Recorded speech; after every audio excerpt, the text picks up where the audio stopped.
Hello नमस्कार सर्व माझ्या गोडताईंचं मैत्रिणींचं अगदी मनापासून स्वागत आहे सर्वांना श्री स्वामी समर्थ। यावेळी टायमिंग दुपारचे 3:30 वाजलेले आहेत आणि आमा बहिणीचं काय चाललेलं आहे तर फोटोशूट होत आहे।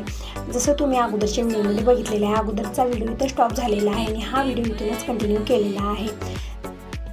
तर आम्ही सगळेजण कुठे आहोत म्हणजे आमची फॅमिली कुठं आहे तर महादेवाच्या मंदिरामध्ये आम्ही आलो सकाळच्या वेळेत आणि महादेवाचा अभिषेक झालं, पूजा वगैरे झाली, नवग्रहाची पूजा झाली, विधीपूर्वक सगळं झालेलं आहे। त्यामध्ये भरपूर वेळ गेला म्हणजे आरामात 3 ते 4 घंटे आम्हाला पूजेला लागलं। नंतर मग प्रसाद घेतला सगळ्यांनी, म्हणजे गावातली काही मंडळी आलेली होती, परत पाहुणे थोडेफार होते, परत आमचीच फुल फॅमिली आहे। जसं मी तुम्हाला अगोदरच्या व्हिडिओमध्ये म्हणलेलं आहे, आम्ही 7 बहिणी आहोत। सगळ्यात मोठी बहीण मी आहे। म्हणजे तुमचे खूप सारे प्रश्न असतात की ताई तू मोठी आहेस की लहान आहे, लहान बहीण कोण आहे, आणखीन कोण कोण फॅमिलीमध्ये राहतो, खूप सारे तुमचे प्रश्न असतात। आणि पूजाबद्दल विचारत होता की पूजा तुझी सख्खी बहीण आहे का, तर पूजा माझ्या सख्ख्या चुलत्याची लेक आहे, म्हणजे माझी सख्खी चुलत बहीण पडते आणि सख्खी जाऊ पण पडते, म्हणजे 2 नाते आहेत पूजाशी माझे। म्हणजे माझ्या काकाची लेक आहे ते, मग ती पण माझी चुलत बहीणच आहे। पण आम्ही खास बहिणी 7 जण आहोत आणि सगळ्यात मोठी बहीण मी आहे। तुम्ही विचारत होता की ताई सगळ्या बहिणीचं नाव सांग, तर माझं नाव ज्योत्स्ना आहे हे तुम्हाला माहिती आहे। माझ्या पाठीवरचे म्हणजे 2ऱ्या नंबरच्या बहिणीचं नाव अर्चना आहे, 3ऱ्या नंबरच्या बहिणीचं नाव अश्विनी आहे, 4थ्या नंबरच्या बहिणीचं नाव कल्पना आहे आणि 5व्या नंबरच्या बहिणीचं नाव अरुणा आहे, 6व्या नंबरच्या बहिणीचं नाव रोहिणी आहे आणि 7व्या नंबरच्या बहिणीचं नाव सोनाला आहे आणि शेवटला भाऊ आहे, म्हणजे 8वा नंबर भाऊ आहे, भावाचं नाव रामराव आहे। म्हणजे आजोबाचं नाव त्याला दिले, असं म्हणतात की जे वडीलधात माणसं असतात त्यांचं नाव वाढवायचं असं म्हणून रामराव नाव ठेवलेलं आहे। तर कशा पद्धतीनं आमचं कार्यक्रम वगैरे झालं तुम्ही बघितलेलं आहे अगोदरच्या व्हिडिओमध्ये। तर सगळ्यांना आम्ही आयर केलं, म्हणजे आई आणि अण्णा दोघांना आम्ही सगळ्यांनी आयर आणलेलं आहे। तर सगळ्यांना आयर झालं, परत त्यांनी आम्हाला सगळ्यांना आयर केलेले, सेम साड्या आणलेल्या आहेत, बघू शकता सगळ्यांच्या, फक्त कलर वेगळे आहेत, डिझाईन तीच आहे, क्वालिटी तीच आहे। सगळ्या बहिणींना आम्ही साडी घातलेली आहे, पूजानं पण घातलेली होती पण ती आता गेलेली आहे, म्हणजे थोडेफार मंडळी गावाकडे सोडून आलेले आहेत, कारण खूप सारी पाहुणे मंडळी परत गावाकडे मंडळी आलेली होते। तर काही पाहुण्यांना नेऊन सोडलेले आहेत, आता एक किरदारी झालेली आहे गावाकडले। आता दुसऱ्या वेळेला वाहन घेऊन आलेले आहेत आणि वाहन कोणाचं आहे तर अर्चनाचं आहे, म्हणजे गावाकडनं त्यांनी वाहने घेऊन आलेली तिच्या नवऱ्यानं आणि मग गावातली मंडळी याच वाहनामध्ये बसून इकडं घेऊन आलेली होते महादेवाच्या मंदिराला, कारण 4 किलोमीटर दुरीवर आहे गावापासून महादेवाचं मंदिर म्हणून। आणि ऊन खूप भयानक आहे, कोणी पायी तर येणारच नव्हतं, त्यामुळे सगळी गाडीची व्यवस्था केलेली आहे। तर नेऊन सोडून आहेत थोडेफार मंडळीला, त्यामध्ये पूजा गेली, काका काकू सगळेजण गेलेले आहेत। आता आम्ही पूर्ण फॅमिली आहोत आमची सगळी, आणि आमची फॅमिली खूप मोठी आहे तुम्हाला माहिती आहे। 7 बहिणी, 7 बहिणीवाची मुलं बाळं, पूर्ण हे जे वाहन आहे ना, हे टेम्पो म्हणतो आम्ही, नॉर्मल भाषेमध्ये टेम्पो म्हणतो आम्ही याला गावाकडे, पूर्ण भरलेलं आहे गच्चं। आणि थोडीफार इथं जी पाण्याची कॅन आहेत रिकामी झाली ते पण परत द्यायचे होते, ते पण इकडे मागलच्या साईडला ठेवलेले आहेत। आणि सोनल आणि वैष्णवी कुठं बसलेले बघू शकता, फार वरच्या साईडला बसले, इथून लागत आहे तरी पण त्यांना तिथंच बसावं असं वाटत होतं।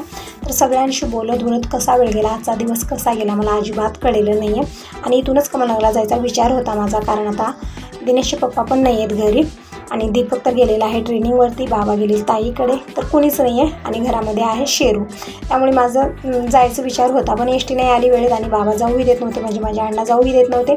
परत त्यांचा पण फोन आला, म्हणजे दिनेशच्या पप्पांचा फोन आला की तू जाऊ नको, तसं घराकडे ये आणि इथंच थांब थोडा वेळ आणि भातुमल्याहून येतो, म्हणजे त्याच रोडने येतात ते, मग आपण सगळेजण जाऊया असं ते म्हणत होते। म्हणून मी इकडे आहेत, म्हणजे आम्ही सगळ्या बहिणी इकडे आलेलो आहोत। आणि आल्यानंतर बघू शकता इकडं सगळ्यांचं वेगवेगळं चालू आहे, कोणी कुणाचंच म्हणतं तर कोणी कुणाचंच म्हणतं, सगळ्यांचं आपापलं जे आहे ना चर्चा इकडं चालू आहे। आणि मुलांचं तर सांगूच नका, इतका धिंगाणा यांचा चालू आहे ना, इतका गोंधळ चालू आहे सगळ्यांचा। तर सगळ्यांशी बोलणं वगैरे झालं, कलिंगड खूप सारे घेऊन आले होते बाबा, तर कलिंगड खाल्लं, थोडा वेळ बोलत बसलो कारण गरमी खूप होत होती। तर हे सगळं झालं, भरपूर एन्जॉय केला आम्ही, मग तोपर्यंत हे आलेले होते, म्हणजे दिनेशचे पप्पांना येता इव्हनिंगचे 6:30 वाजलेले होते, तेव्हा ते आले आणि त्यांच्यासोबत पाहुणे पण आलेले होते, कुठले तर भातुमल्याचे पण होते, नांदेडचे पण होते, कारण नवरी आणण्यासाठी ते गेलेले होते। आणि नांदेडला हेच रोड जातो, कमलनगरवरूनच त्यांना जायचं असतं, मग ते पाहुणे पण सोबत होते म्हणून आम्ही लवकरच घरी आलो। आल्यानंतर पाहुण्यांना चहा पाणी केलं, म्हणजे कोण कोण होतं, मामाची मेहुणी होती, परत नवरी होती, नवरदेव आणि नवरदेवची बहीण, इतके जण होते, सगळ्यासाठी चहा वगैरे झाला। 1 तासभर इथं थांबले, मग ते गेले, मग नंतर मग जेही माझं दिवसभराचं काम होतं थोडंफार आम्ही आवरून गेलो होतो, थोडंफार राहिलेलं होतं।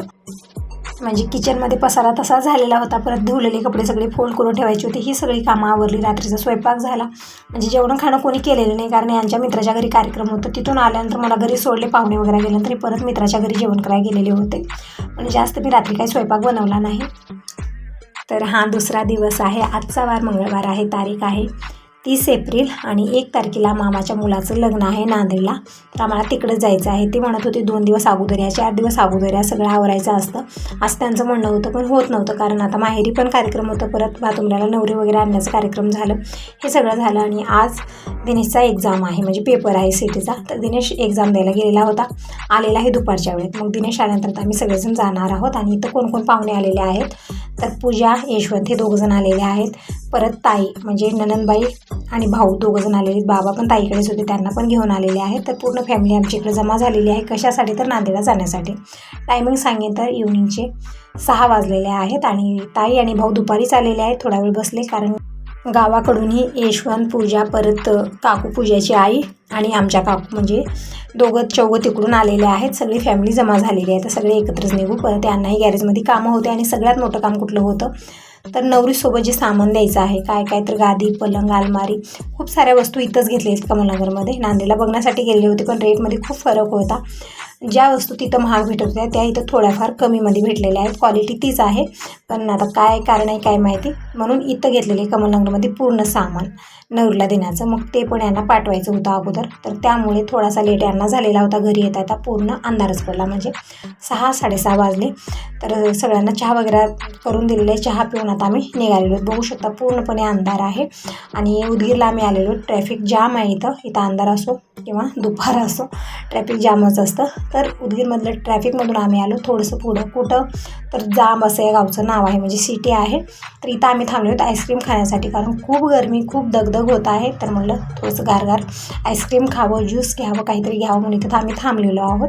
आणि भाऊ आणि हे 2 जण चहा पितील, कारण आता त्यांना दाताचा वगैरे प्रॉब्लेम आहे, त्यामुळे ते चहा घ्यायला जात आहेत. आईस्क्रीम नका म्हणत होते. आणि बाकीच्यांना आम्हाला सगळ्यांना आईस्क्रीम देण्यासाठी इथं थांबवलेले आहेत. आता बघूया आईस्क्रीम कसं आहे. म्हणजे त्या आईस्क्रीमची जी भंडी जात होती ते पण आता यावेळेत आईस्क्रीम संपलेत असं म्हणत होते. टायमिंग सांगितलं रात्रीचे 10 वाजलेत. आता यावेळेत आम्ही आईस्क्रीम खाण्यासाठी इथं थांबलेलो आहोत. कुठं तर हे जांब आहे, म्हणजे इथं बोर्ड लावलेले आहेत. म्हणजे थोडंसं वेगळंच वाटलं. प्रत्येक ठिकाणी ना गावाचे नावे वेगवेगळेच असतात.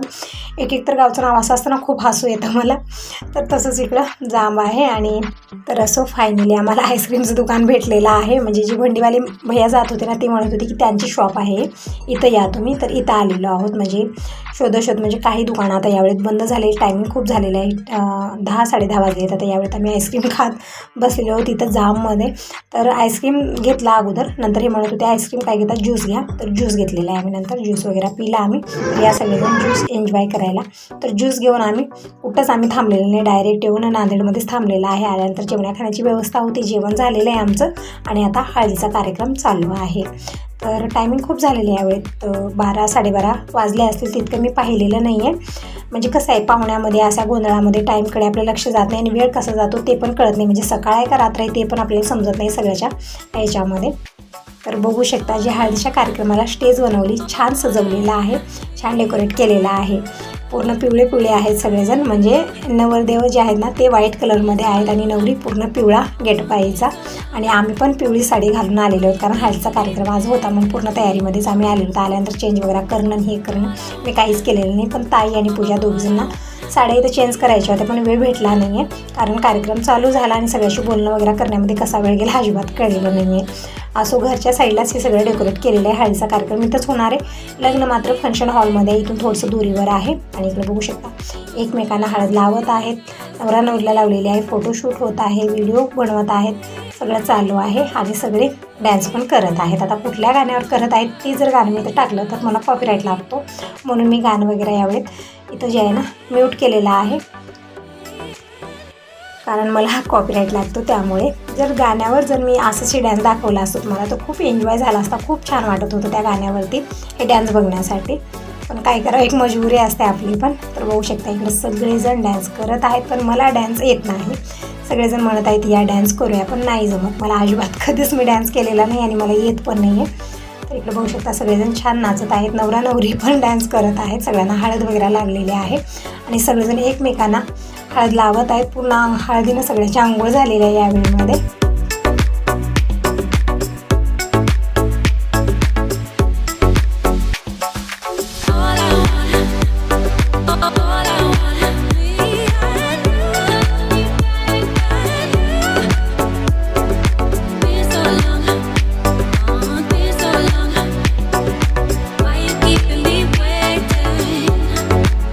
व्हिडिओला तर सुरुवात झालेली आहे, तर एकच म्हणेन व्हिडिओ पूर्ण बघा. जर आवडला तर लाईक करा, पहिल्यांदा बघत असाल तर चॅनलला सबस्क्राईब करा. कमेंट करून नक्की सांगा जा की तुम्हाला माझे व्हिडिओ कसे वाटतात, आणखी तुम्हाला काय काय बघायला आवडेल आणि हा डान्स कसा वाटतो ते पण नक्की सांगा मला. हळदीचा कार्यक्रम तुम्ही एन्जॉय केला की नाही ते पण सांगा. तर इथं सगळे मोठे छोटे सगळेजण आहेत, सगळे एन्जॉय करत आहेत, सगळेजण डान्स करत आहेत. हळदीचा कार्यक्रम छान असा पार पडला. आता उद्या लग्नाचा कार्यक्रम आहे, ती पण तयारी करायची आहे, पण आज रात्रभर जागरण करायचं आहे. म्हणजे हळदीचा कार्यक्रम करता करता रात्रीचे 3-4 तर वाजणारच आहेत. मग त्यानंतर पटकन आणखीन लग्नाची तयारी करायची आहे. म्हणजे रात्रभर कुणी झोपलेलं नव्हतं.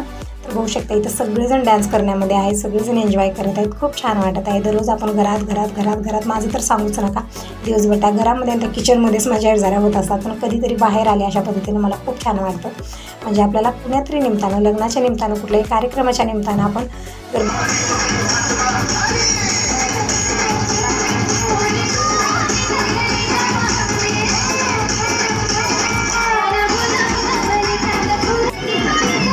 खूप गरजेचं असतं. तर इकडं मी पण थोडंफार केलं, पण मला नाही जमलेलं आहे. मला अजिबात डान्स येत नाही, फक्त मी हळदी लावण्याचंच काम केलं. आणि जशा पद्धतीने सगळे डान्स करत आहेत ते मी बघत थांबले साईडला. म्हणजे बघायला मला छान वाटतं, पण स्वतः करायला मला जमत नाही आहे. इकडं बघू शकता सगळेजण छान एन्जॉय करत आहेत, छान वाटत आहे खूप. तर आजची रात्र आम्ही खूप एन्जॉय केली, खूप छान वाटलं कार्यक्रमात येऊन.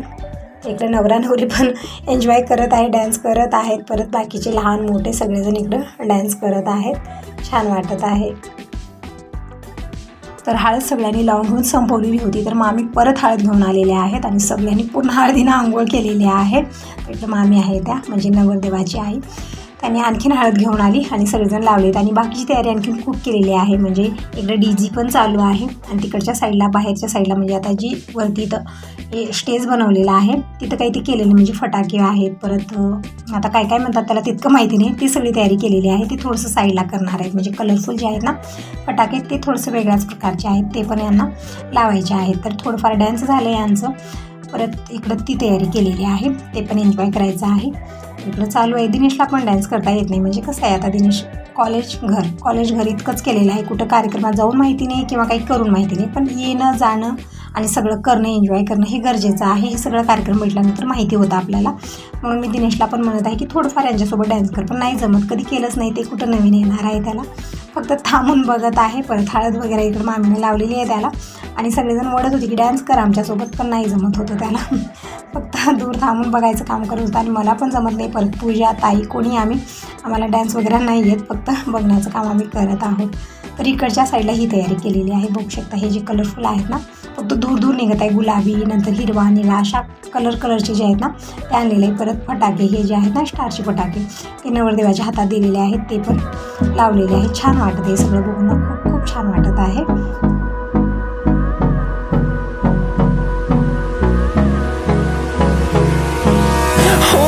Close till I get up. Time is barely on our side. I don't wanna waste what's left.